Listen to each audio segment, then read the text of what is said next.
Bismillahirrahmanirrahim. Assalamu alaikum. My name is Hassan and today we are going to remove first or last character from text string in Microsoft Excel. Before starting work, it's my request, please subscribe my channel. Thank you. Now back to our work. Now you see text. So first we are going to remove first character and then we are going to remove last character. Now select cell and then write a equal, then write.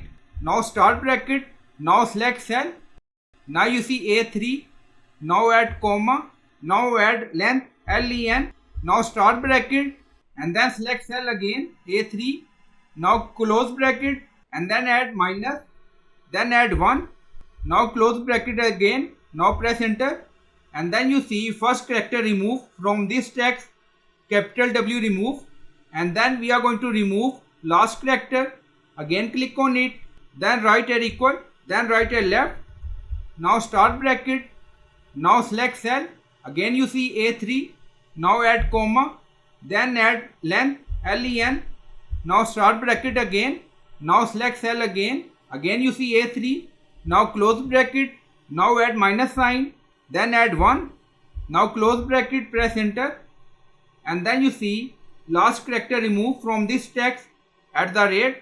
So I hope you like this video. Please like, comment, share, subscribe. Thank you for watching.